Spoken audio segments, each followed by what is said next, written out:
رب العالمین والصلاة والسلام علی سید الانبیاء والمرسلین وعلی آلہ وصحبہ اجمعین. السلام علیکم مام. وعلیکم السلام. چلیں لوگوں کو غصہ نہ کرنا, ہم غصے والی بات بعد میں کریں گے. چلو اس کو بعد میں کنٹینیو کریں گے. ایک اور آئی تھنک اہم سوال تھا جس کو ہم تھوڑا سا آج ڈیل کر لیں, تو ماما آپ پڑھ دیں. کئی مرتبہ ایسا ہوتا ہے کہ ہم اللہ سے بہت گڑ گڑا کر دعا کرتے ہیں, اور اللہ تعالیٰ نے کہا ہے کہ جو مجھ سے مانگے گا میں اس کی دعا کو سنوں گا, تو پھر ہماری دعائیں قبول کیوں نہیں ہوتی ہیں؟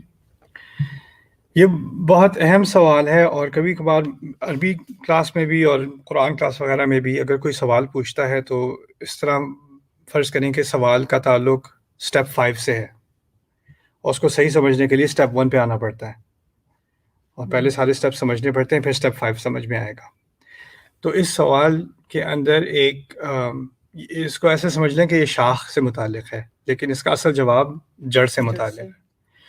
تو پہلی بات جو کرنے کی ہم سب کو ایک دوسرے کو یاد کرانے کی ہے کہ ہم کچھ باتیں کہتے ہیں اسلام میں, لیکن جو اس بات کا نتیجہ ہوتا ہے نا, اس کے نتیجے سے جو سوچ میں تبدیلی آنی چاہیے وہ نہیں آتی.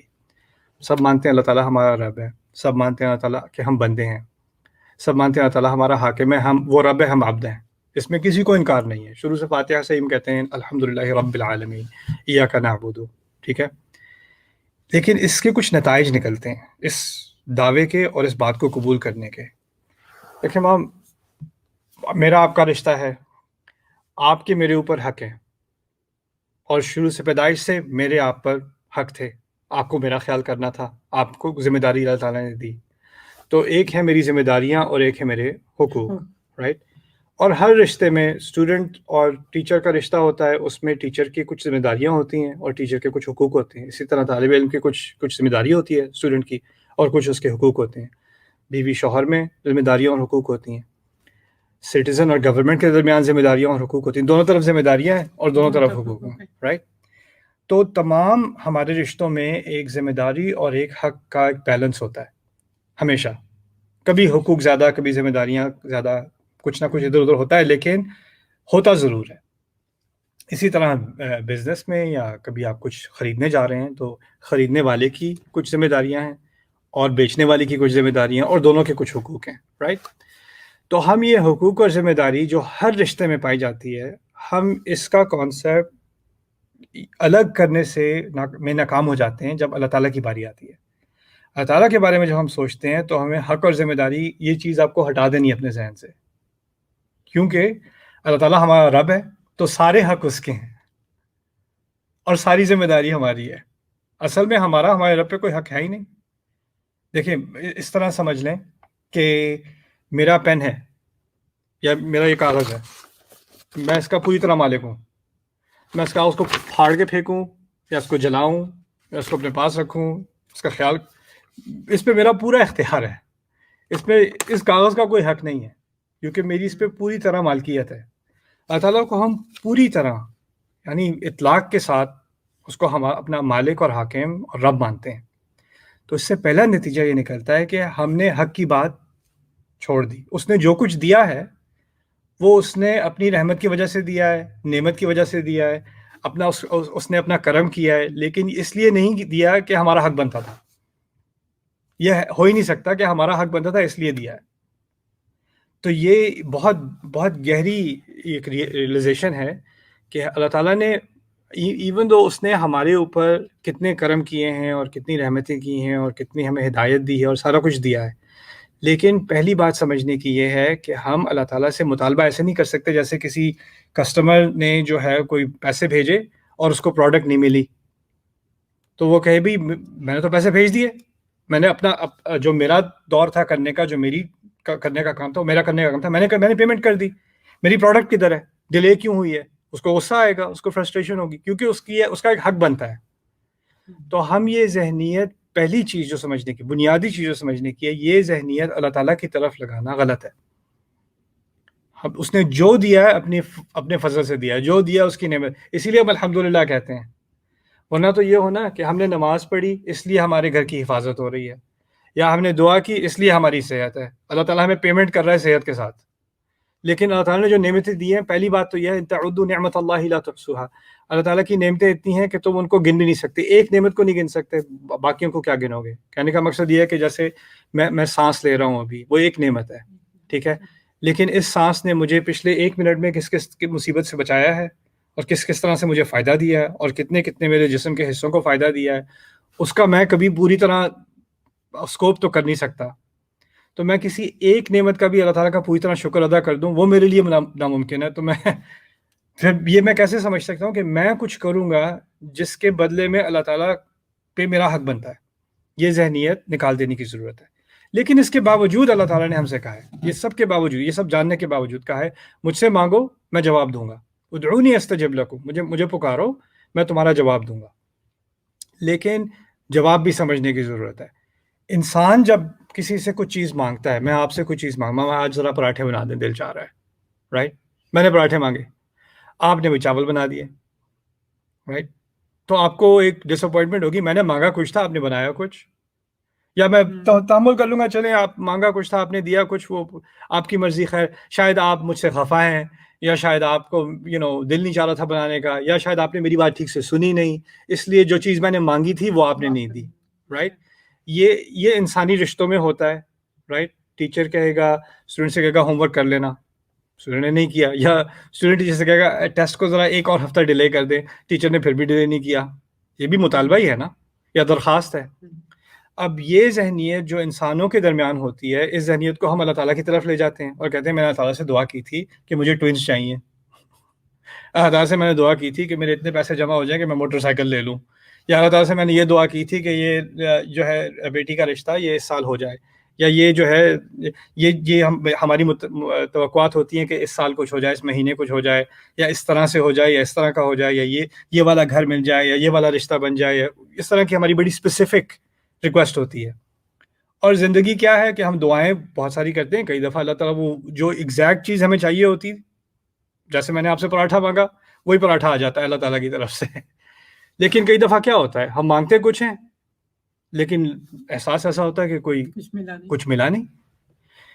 سوچنے کی بات یہ ہے کہ آپ نے جو مانگا، پہلی اس میں بھی اللہ تعالیٰ نے ہمیں کچھ تعلیم دی ہے۔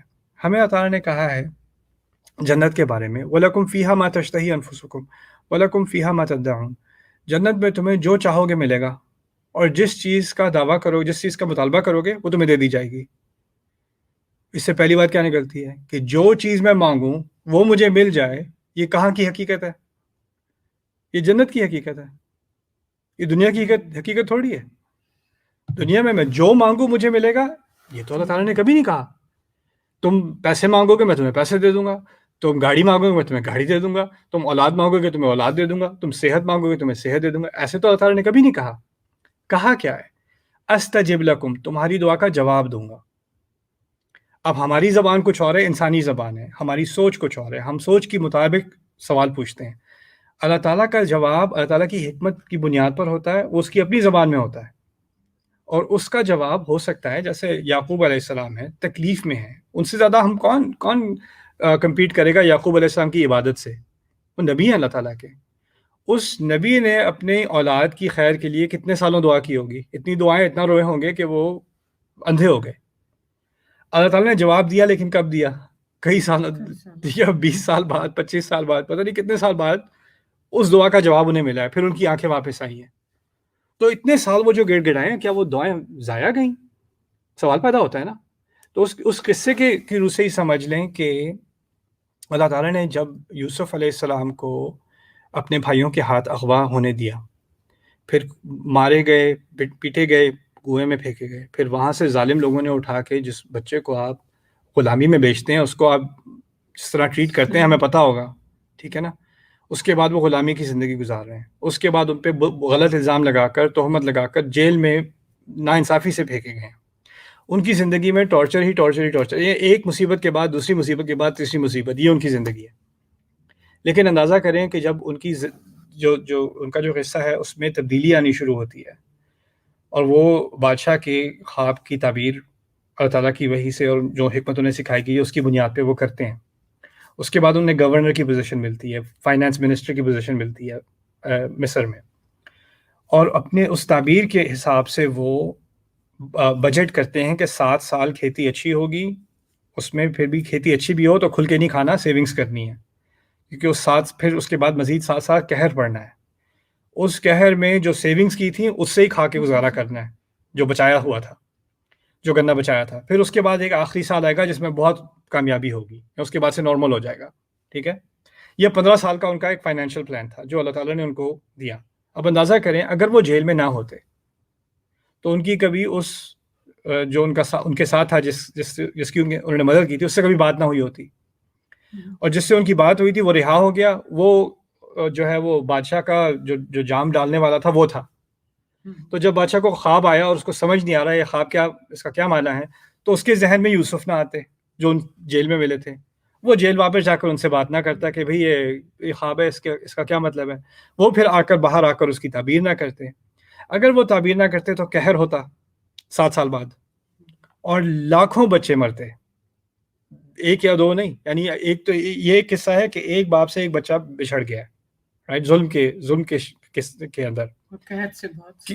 قحط سے کتنی اولادیں اللہ تعالیٰ نے بچائی ہیں، اور ان تمام اولادوں کے بچانے کا اور ان تمام جانوں کے بچانے کا جو ثواب ہے وہ نہ صرف یوسف کو مل رہا ہے علیہ السلام، لیکن ان کے والد کو بھی مل رہا ہے جو صبر کر رہے ہیں، جو دعائیں کر رہے ہیں اور صبر کر رہے ہیں. اللہ تعالیٰ نے جواب تو دیا، لیکن جواب ایسا دیا کہ دنیا اور آخرت کی دونوں کو ملا کر اس کی خیر کا جواب دیا. اور ہو سکتا ہے کہ ہماری تکلیف میں کسی اور کی اللہ تعالیٰ نے بہت بڑی خیر ڈال دی ہو، ایسا بھی ہمیں نہیں معلوم. اللہ کا پلان ہمیں نہیں معلوم، کسی کو نہیں معلوم تھا کہ یہ اصل میں ابھی تم اغوا ہو جاؤ، ابھی کنویں میں گرائے جاؤ، لیکن تمہیں ایک 20-25 سال بعد تمہیں ایک خواب کی تعبیر کرنی ہے، یہ اس کے مقصد سے تمہیں ابھی ڈالا جا رہا ہے یہاں پہ. پہلے سے نہیں بتایا جاتا. اللہ تعالیٰ ہمیں وما كان الله ليطلعكم على الغيب، اللہ پر یہ ذمہ داری نہیں ہے کہ تمہیں وہ غیب کی خبریں بتاتا رہے کہ کیا پلان ہے تمہارے ساتھ، کیوں کیا جا رہا ہے. تو اسی لیے دعا جو ہم اللہ تعالیٰ سے کرتے ہیں اس میں پہلی چیز کا جو لحاظ کرنا ہے کہ میں اللہ تعالیٰ کا بندہ ہوں، اور مجھے اپنی جس چیز سے اتنی محبت ہے کہ میں مانگ رہا ہوں، پہلے تو میں یہ سمجھ لوں کہ اللہ تعالیٰ کو مجھ سے خود سے بھی کہیں زیادہ محبت ہے، اور میری بھلائی کی جتنی مجھے اپنی خود کو فکر ہے اس سے کہیں زیادہ اللہ تعالیٰ کو ہے، کہیں زیادہ، یعنی اس کا انفینٹلی زیادہ اللہ تعالیٰ کو میرا خیال ہے. تو جب وہ دیتا ہے اپنے حساب سے تو اس میں محبت ہے، اور جب وہ نہیں دیتا تو اس میں بھی بے تحاشا محبت ہے اور حکمت ہے، وہ مجھے سزا نہیں دے رہا. یہ ذہنیت انسان کے اندر آ جائے تو پھر جب وہ خاص چیزیں مانگتا ہے نا، کیونکہ خاص چیزوں میں ہمیں نہیں پتہ کہ اس میں خیر ہے یا شر ہے. میرا ایک دوست ہوا کرتا تھا، وہ پہلے غیر مسلم تھا، اس کو بڑا شوق تھا کہ وہ جو نا وہ میڈیکل اسکول جائے. وہ جا نہیں سکا، وہ جگہ جگہ اپلائی کر رہا ہے، پرفیکٹ سکور ہیں اس کے، جگہ جگہ اپلائی کر رہا ہے، اس کو میڈیکل میں داخلہ ہی نہیں مل رہا. آخر کار جو اس کی لاسٹ چوائس تھی یونیورسٹی کی، اس میں وہ گیا. وہاں اس کی کچھ دوستوں سے جان پہچان ہوئی، ان دوستوں کے ذریعے وہ مسلمان ہو گیا. وہ اسلام میں آیا ہی اس وجہ سے کہ اس کی ساری اپلیکیشنز ریجیکٹ ہو گئیں، اور بعد میں جا کے اس نے شادی کی، فیملی ہے، اس کے بچے نے اب قرآن یاد کر لیا ہے، حفظ کر لیا ہے، وہ پڑھاتے بھی ہیں. اور یعنی اس کی فیملی میں ایک نسلوں سے ہندو چلے آ رہے ہیں، نسلوں سے عیسائی چلے آ رہے ہیں، نسلوں سے بدھسٹ چلے آ رہے ہیں، اور اب اس ایک فیصلے کی، ایک مصیبت کی وجہ سے اب نسلوں سے مسلمان انشاءاللہ آگے. رائٹ، کسی کو کیا پتا کہ کون سی مشکل سے کیا نعمت نکلے گی، کیا معلوم. تو ہم جب یہ کہتے ہیں کہ ہم اللہ تعالیٰ سے مانگ رہے ہیں اور حقیقت نہیں بدل رہی، تو یہ ایک اس کا ایک پہلو ہے.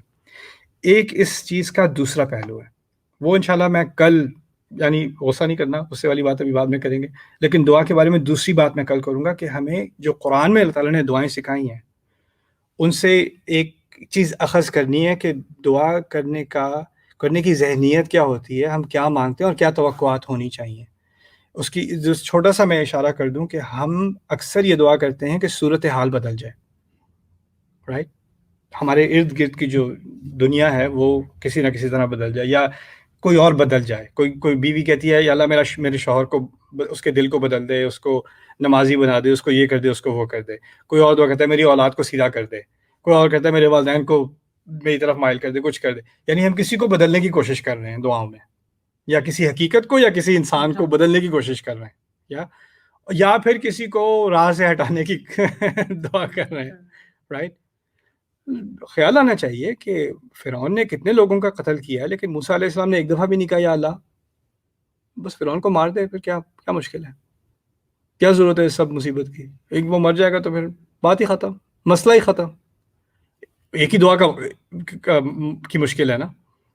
رسول صلی اللہ علیہ وسلم ایک دعا کریں تو بدر میں سارے تباہ ہو جائیں، مارکے سے پہلے ہی سارے کافر تباہ ہو جائیں. اس میں کیا دے رہے؟ انہوں نے تو دعا بھی نہیں کی تھی، انہوں نے تو صرف آسمان کی طرف دیکھا تھا صلی اللہ علیہ وسلم. اللہ تعالیٰ نے قبلہ بدل دیا، قبلہ مکے کی طرف کر دیا. قد نری تقلب وجهک فی السماء. ان کی اللہ تعالیٰ سے جو قربت ہے اس کی بنیاد پر جب رسول صلی اللہ علیہ وسلم مانگیں گے تو اللہ تو دیں گے.